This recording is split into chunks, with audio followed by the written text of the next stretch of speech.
Ya. Awak? Mista. Awak? Fahim. Fahim. Okey. Nak tak cuba aku dulu? Nak. Okey. Awak sini. Di sini. Okey. Cikgu ada satu kotak ni. Nak tahu tak apa dalam dia?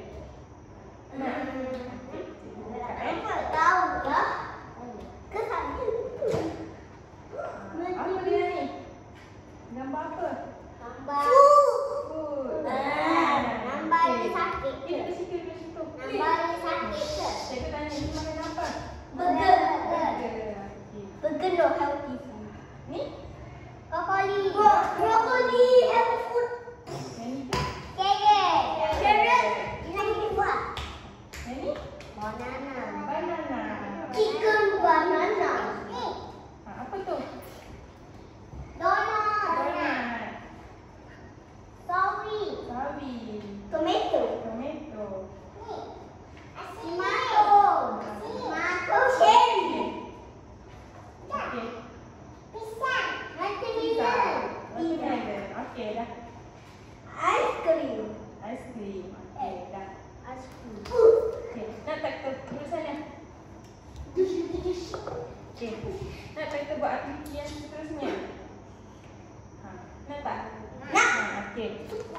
Ini kotak makanan. Makanan berkhasiat. Makanan yang sihat. Yang ni makanan yang tidak sihat. Okey. Banyak dia macam teacher macam Cikgu nak terangkan macam mana nak buat aktiviti ni boleh? teacher macam spider je. Okey. Sebelum tu cikgu nak terangkan awak kena ambil satu gambar ni and then awak kena sebut apa yang awak dapat. Boleh? Lepas tu letak dekat sini ataupun dekat sini. Boleh? Boleh Okey. letak kat sini. Cikgu nak Saya nak buat soalan-soalan. Boleh? boleh. Cikgu nak awak dulu. Okey. Okey. Sini. Awak dapat gambar apa? Apa tu? Sayur. Sayur. Makanan yang mana? Ha? Yang ni ke yang ni? Letak dekat sini. Ha? Letak dekat situ. Okey, awak pula. Dapat apa? Ice cream. Ice cream. Ice cream yang mana? Awak pula? Donut. Donut yang mana?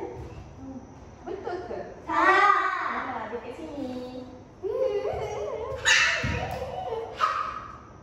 Okey. Cikgu nak sekali lagi, boleh? Okey, awak dulu. Tomato. Tomato. Tomato yang mana? Pandai. Okey, awak. Pizza. Dekat. Boleh? Okey.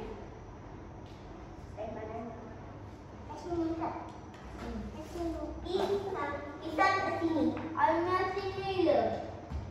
Kita bawa mana ke sini? Ambil. Lagi. Apple. Apple. Carrot. Carrot. Saya dah tahu mana. Apa ni? Yang awak dapat gambar apa? Daging. Burger. Daging Yang kat bukan di sini. Dagingnya kat sini. Tak kuat. Daging kuat. Tak. Teacher betul ke daging ni kuat? Ni bukan daging. Ya. Ni kek. Ni. Kek kat mana? Sini. Kuat tak? Awak dapat. Orange. Gambar apa ni? Brokoli. Brokoli makanan yang Kuat. kuat. Kat sini. Ayo ke sini.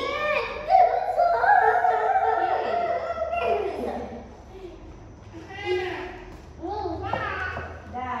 Okey. Okey, cikgu nak tanya. Makanan yang sihat tu makanan yang macam mana? Pisang. Pisang. Okey. Apple.